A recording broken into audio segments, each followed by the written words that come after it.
Hello and welcome to coverage of Grand Prix Omaha. I'm Marshall Sutcliffe in the booth with Ben Stark, and we are in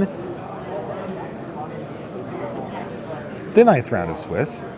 And we've got two players who are X and 2, so this is a good one. This is an elimination match, meaning that are playing for day 2 here. We have Craig Bargo, and he's playing against Braun-Duin. BBD has really made a name for himself out here on the GP circuit specifically in the last year or so. Oh yeah, he's won like two Grand Prix, winning right? two, and also just doing really well in general. Like, he's just kind of one of those guys that's always at the top of the standings. And he is playing.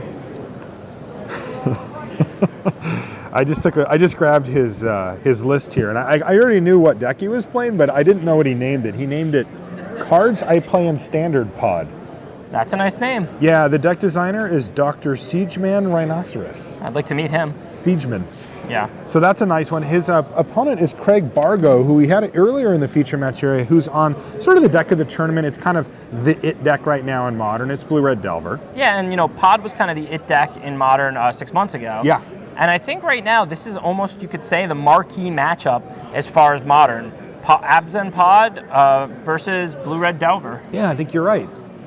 And we're going to get a look at the hand of Craig Bargo here as Sin Collector. Just hard cast for BBD on turn 3 is going to take something away.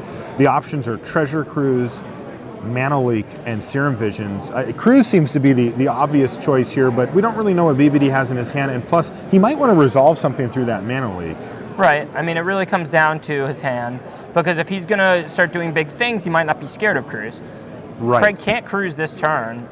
I mean, if he spends a few turns down the road, tapping out to Cruise, I don't think that's necessarily something BBD's that scared of. So he can play around that. He's actually going to take Serum Visions. He's just going to take away Craig Bargo's ability to A, get through his deck, B, fill up his graveyard, and C, make more tokens. Yeah, I mean, it really comes down to Brian's hand. I would say that is not the default play, but the default play is not always correct. Right. All right, so just the token gets in, and Craig Bargo is happy to leave up his Mana Leak mana. So BBD, with nothing really going on board outside of a Sin Collector that is unlikely to attack here, isn't really going to have much going on. Yeah, he's just passed the turn back. Yeah. Now, you'd think that this favors Craig Bargo, but at the same time, Craig hit him for 1. It's not like he's, putting some crushing clock on him here. This definitely favors Bargo, but BBD's deck is, I think, favored in the matchup. If you play, the more value pod you play, the better the matchup is for you, I think. The more combo pod you play, the worse it is for you. Now, where do you think Dr. Siegeman Rhinoceros here placed this on the spectrum of combo versus value on the pod scale here? Well, it has no infinite combo of any kind, and it's got maximum value because it has 4 Siege Rhinos, 3 Kitchen Finks, 3 Anafenza, which is quite nice against Delver also. Wow. There you can deal 3, they can't deal 4. It's not amazing, but it's pretty good. So you're talking about basically all the way value pod here. Okay. Cards I Play in Standard Pod, he calls it. Right. Looks like he's doing just that. 4 Siege Rhinos, Anna, and Afenza.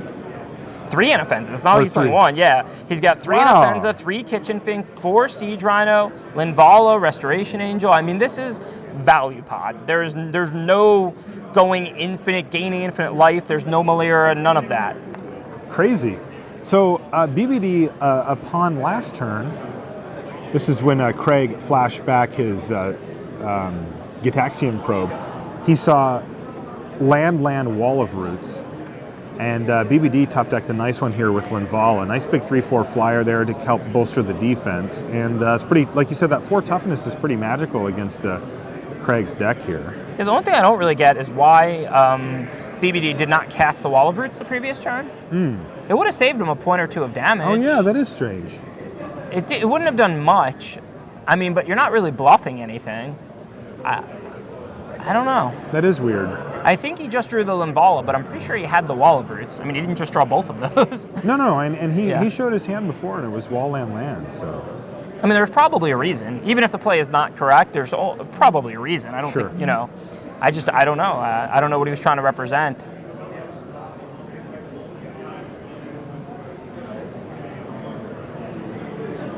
Well, it's down now. Well, it's still definitely a spot that favors Craig, as he has a handful of spells and Brian only has land.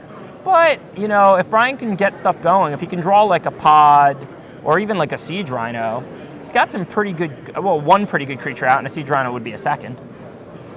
Now, Linvala doesn't really do much, though, to Craig's deck as far as its special ability, right? It's all triggered. It doesn't, but a 3/4 flyer is still pretty good in this matchup.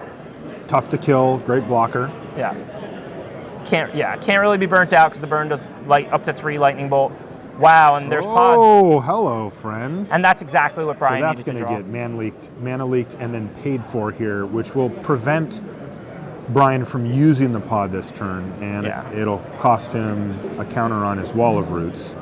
But wow. Yeah, and it gets Craig a counter, a creature from his young Pyromancer. Sure. But ultimately, that pod was exactly what Brian needed to draw, because he was so down on resources with Craig having all these cards in hand, but he's not under a ton of pressure with the 3/4 out, with the 0/4 out. So, I mean, that was a near perfect draw for Brian here. Wow, so now Brian is going to get a chance to kind of go off with Birthing Pod. He plays a land.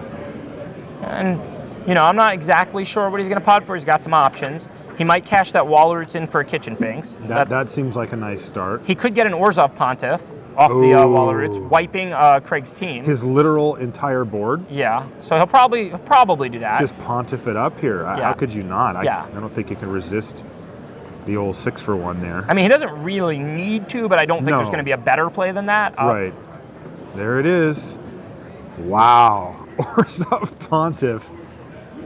Kiss your board state goodbye, Craig Bargo. All go down. And attack for 5, by the way. That's a pretty nice turn there for BBD.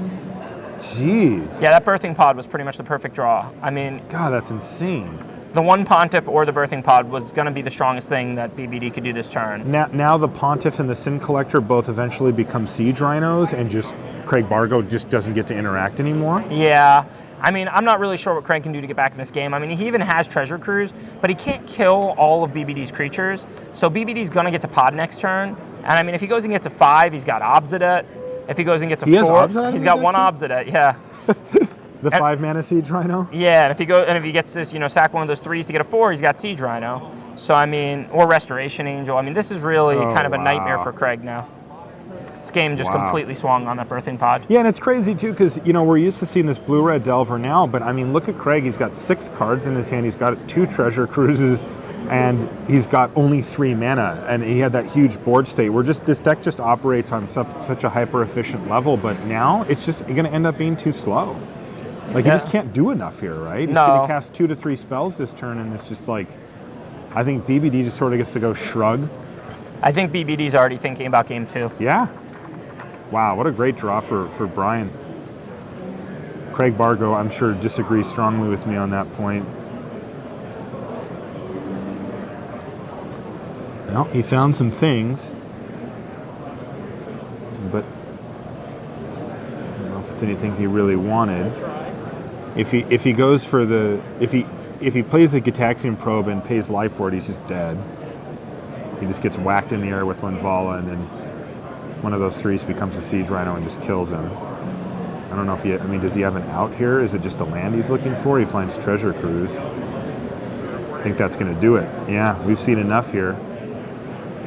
I don't know how much Craig Bargo knows about Brian Braun-Duin's list. Siege Rhinos have become pretty standard fare for these decks now, but I maybe make him show me one. Yeah. But I mean, the fact of the matter is, it's not like if he doesn't have Siege Rhino, you're just going to untap and win next turn. I mean, you have nothing going in that game. You're just dead, yeah. In fact, he might have just been stoned dead on Those are the kind of games I don't mind conceding. I mean, there may be some information whether or not he has a Rhino that's valuable, but he could not win that game. No, you're not winning that game. Like, even if he had no Rhinos in his deck, BBD, you still have no shot in that game. No, and he might have even just been dead on board. Yeah, if you don't concede, it's only because you want to see what he's going to go get with pod or something like that. And I think I would. I'm always curious to see what kind of tools they have to work with. So what are we looking at here? Patrick Dickman versus Eric Hawkins. I know Eric. It looks like Affinity. It is Affinity. A deck that always seems to show up. There are times where Affinity is really popular, and then times where it's very fringe. But I can't remember a single Modern tournament where no one was on Affinity. It's just a staple. It's probably the most prolific deck in the history of Modern. Like, it has just always been around. My top 8 did the Block Pro Tour with it. My first PT top 8 back in 2004. Oh, really? With original Affinity? Original Affinity. Like when it was super busted? Before they banned Skull Clamp. Oh, well played, Ben Stark. You haven't lived until you've double Skull Clamped a Frogmite and drawn 4 cards. Oh, that's unbelievable. And then played them all that turn? Oh, yeah. Oh, yeah. Oh, that's funny. So it looks like Eric is lining up an attack here.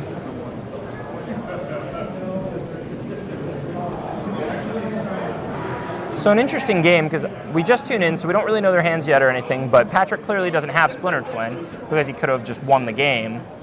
So he's playing a defensive Deceiver game at the moment. He's double blocking a Frogmite? Yeah, take it out, save some damage. He only needs 1 Deceiver in play to win. He doesn't need 2. What? Oh, it got double pumped though, so it was a 4-2? Yeah. Okay. Ooh. There's a good way to find a Splinter Twin. The Dig Daddy. Eric Hawkins, he works for Legion. Oh, I didn't know that. Yeah.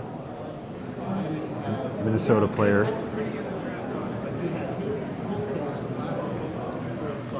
Yeah, he's a really nice dude. He's he works in the supply side for them. Legion runs a lot of really nice tournaments and events. They certainly do. They just signed me up to go on the Magic Cruise that Steve runs every year. Oh, great. Yeah, I'm really excited. Wait, you're going? Yeah. Oh, now I want to go. Come. I've been on it once. Yeah, this is going to be my first time. I went with Luis. Oh, that's awesome. It was super fun. We cubed every day. And ate a lot of food. Yeah, I'm really looking forward to it. I think it's going to be a lot of fun.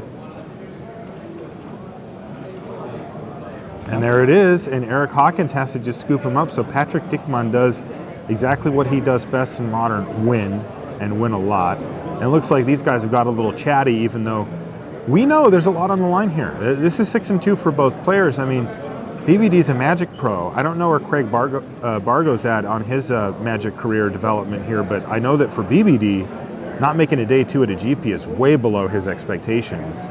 He'd be quite disappointed to finish today 5-3 with his standard deck. Yeah. Yeah, don't let him fool you. There's plenty of Modern cards in here. I know. He's not fooling around. I mean, Linvala, Restoration Angel, Shriek Maw, 4 Noble Hierarchs, 4 Birthing Pods, Wall of Roots, Abrupt Decay. That's not even legal in Standard anymore, is it? No. Abrupt Decay. It is not. Kitchen Finks, Obsidat, Orza Pontiff, Pride Mage, Voice of Resurgence, Sin Collector. I mean, this is a Modern deck. Stone Value Pod. Yeah. Now, Craig Bargo, on the other hand, we were teasing him earlier because he's apparently a Michael Jordan fan there, which Rashad enjoyed and I did not. But he's got a lot on the line here, too. You know, making day 2 of the GP, you can parlay that into some pretty sweet stuff. Some money, some pro points, maybe even a top 8 if you run it out on the next day. And if you top 8, well, then you're going to the Pro Tour, and all of a sudden things can change. We've seen it. We've seen people that are, mainstays now out on the pro scene turn a couple of strong GP finishes into gold. Yeah, and I don't know, Craig, but when you're an up-and-coming player, part of why you go to Grand Prix is for a play experience. Yeah. By making the second day with a reasonable record, even, he takes a loss the first couple rounds tomorrow, he's out of top 8, he can't qualify, but he gets to play 6 matches, there's money on the line, and, you play against pros, Yeah. So you gain valuable experience playing against the best in the world. Yeah, and he's going to have to get through a pro right now if he wants to make it to that step. And I'll tell you what, BBD is going to make it about as hard as possible for old Craig Bargo here. BBD, probably not a Michael Jordan fan either, so let's get him. Michael Jordan's one of those athletes you either love or you hate, I think. I know where I stand. Yeah, I'm not a fan either. Yeah. I mean, he's great, but... We know Rashad, we know. He's great, but as a Miami Heat fan, we have no love for Jordan. Yeah. Sonics fans are also not in that camp. Who likes the Sonics? We know Rashad.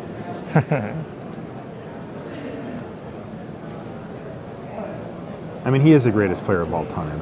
Well, he certainly is as of now, but I have high expectations for LeBron. I do too. Finishing out his career strong. Just give me an excuse. That's all I want. Yeah. LeBron's so much more my type of player. All right, so Craig Bargo is either blatantly cheating and drawing extra cards or mulliganing. Hopefully the looks like second. mulliganing. So he's going to go down to 6 here. How big of a deal is that? It's not a huge deal. I mean, especially for a deck like Blue-Red Delver, it recoups card advantage a lot of different ways. All its spells are cheap. You know, we saw Burn play earlier, and I commented that deck does not mulligan well. Blue-Red Delver is the type of deck that mulligans the best. Okay. You never want a mulligan. Obviously, it's a disadvantage. But if you draw a good 6, if your 6 has a land or two, a cruise, a Delver, some, you know, cantrips, it's not a big deal that you mulliganed.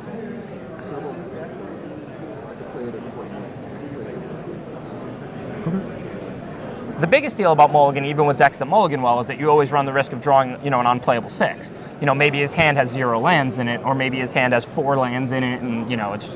You start creeping towards that 5 and 4 range where things... Yeah. But I think if Delver draws a good 6, I don't think it's at that big of a disadvantage. I like his bracelet, refuse to lose. What does his other bracelet say? Jace died for you or something like that? I'm sure it's not refuse.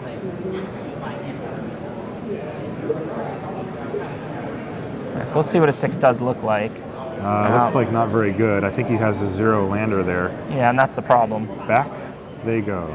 Well, the deck does mulligan well. You run it's a low land count deck, so you do run the risk of not finding any land each hand. And as that hand has less and less cards, obviously that risk goes up drastically. What does it? It says Jace died for your forest? What does that say? Can't see the other I side think of this it. is referencing the banning of Jace the Mind Sculptor a few years ago, maybe. Which is kind of an interesting ban in Modern. Certainly it needed to be banned in Standard. Yeah. But, you know, it would be interesting to see Jace back in Modern. It would be. You know, we are going to get a banned and restricted announcement coming up, and I think it's like a week and a half from now, somewhere in that range. Which I actually like, because they usually do that a little before the Modern Pro Tour, which kind of shakes it up. Yeah, it does. It can make things interesting. And it can really open the door, depending if anything were to get banned, it can really open the door for a lot of new decks as well. It's not just a minus, it's also a, you know, making room for other things. Yeah. It could be really interesting. I know the cards that people have been talking about the most have been Treasure Cruise and Dig Through Time. Jeskai Ascendancy somehow Jeskai seems Ascendancy. to be on people's mind. Yeah, Dig Through Time should be on that list too, though. Yeah, I don't think Jeskai Ascendancy is particularly, you know, powerful. It's not fun to play against when your opponent's sitting there, you know, playing spell after spell after spell, kind of similar to the Eggs deck that we saw Stan win the Pro Tour with a few years back. Yeah, not a super interactive deck. I'm taking a look at the standings as the play gets underway in the early stages here, and I'm looking for Josh Utter-Layton, who finds himself on 19 match points here. So that is a draw as well, right? So he's playing for day 2. Yeah, so he's playing for day 2, and he is playing with that. He's playing the deck that he played at Worlds. Well, it's not exactly the deck he played at Worlds. Oh, it's a different list? Well, he's playing Ascendancy again, but he's also playing Pyromancer's Ascension. What? I believe. What a crazy man. I didn't know that. We haven't seen him on camera yet today or anything, but I talked to him yesterday, and I believe he shuffled together an Ascension deck and an Ascendancy deck, and just, you know, pulled at it, combined them, took out a few cards, suited up a 60. That's funny. Pretty interesting stuff. All right, in the meantime, Craig Bargo's 5 has netted him 2 lands and a Monastery Swift Spear, which has gotten in there once, but the brick wall has been assembled here. Oh, maybe not. Spell Snare is going to counter the Voice of Resurgence, and that means that Monastery Swift Spear might get to keep on attacking. And also Craig is moving, he's inching himself towards a potential Treasure Cruise here to just turn that mulligan into a smile. And as you can see, Blue-Red Delver, one of the decks that mulligan's the best ever, as I was saying. You know, he's on 5 cards here, but if he has, you know, a Thought Scour, and if he has a Treasure Cruise, I mean, it almost looks like he didn't mulligan at all, and he's mulligan to 5. Now, of course, there's a higher chance he doesn't have those because he only started with 5, and his hand could just be all lands or something. So it really comes down to, you know, you're more vulnerable when you multi-5 with a deck like this, of course. You're at a disadvantage, of course, but you're not completely out of it. You know, if he can untap and Thought Scour, Treasure Cruise, get rolling, you know, he could certainly win this game with this 5-card hand. I mean, all his cards cost 1 and 2 mana. He's got 3 lands, which is the amount that you actually want.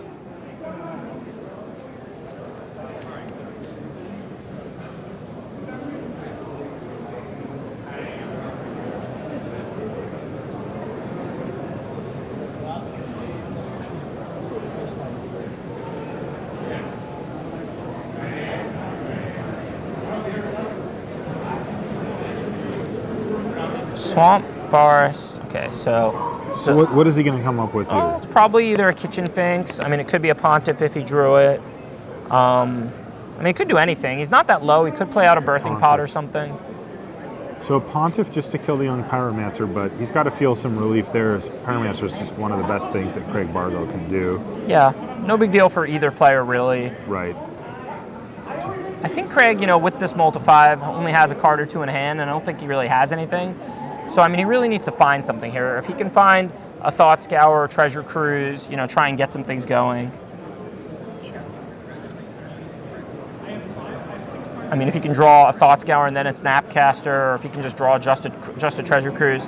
I mean, you know, multi-5 is still tough. This deck has the potential to come out of a multi-5, but he does need to draw spells.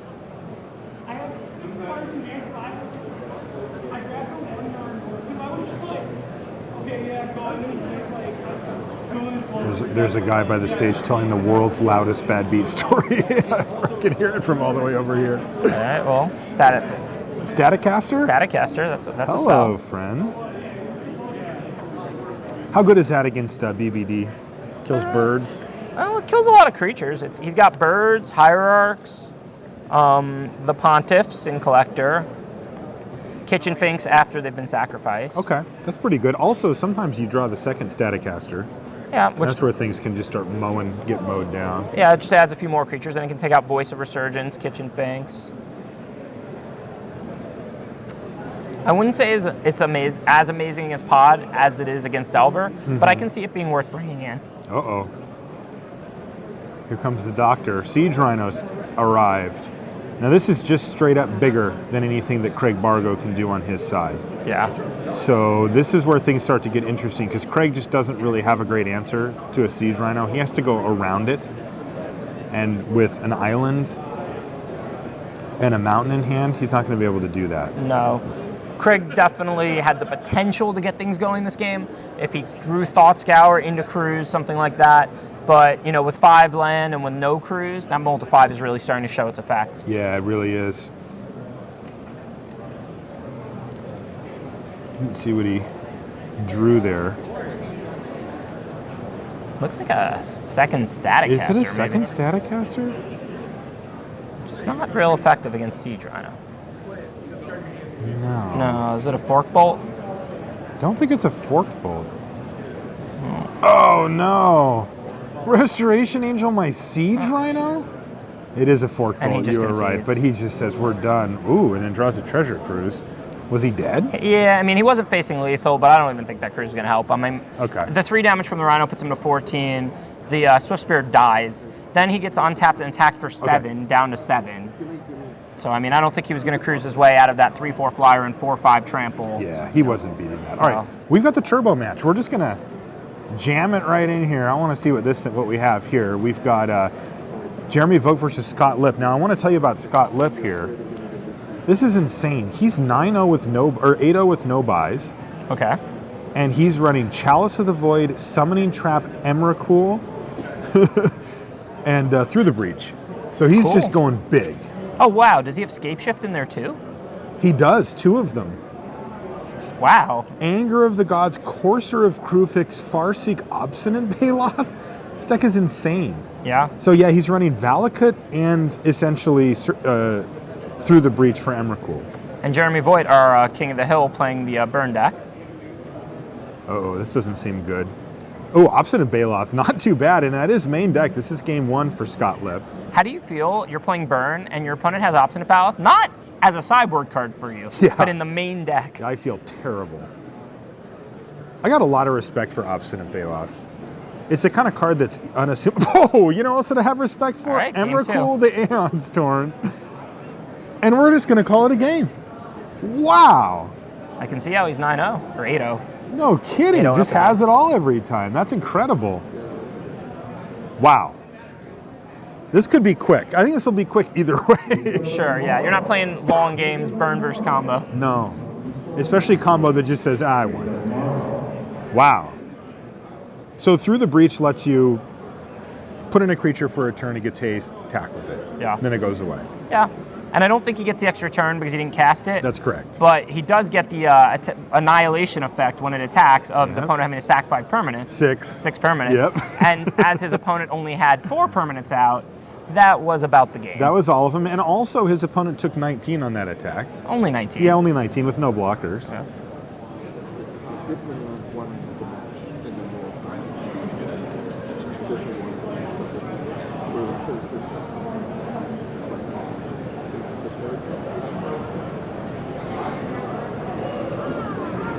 All right, so we are going to show you the rest of the Patrick Diekman match, but it's ended. He won. Okay. Yeah, so it looks like he was able to beat Eric Hawkins there and combo out again. So we're gonna finish off our turbo match, and we're gonna call it a day here. Well, a modern specialist coming all the way from Germany, I believe. So Indeed, from Germany. Glad to see him in day 2 with a good record. Yep.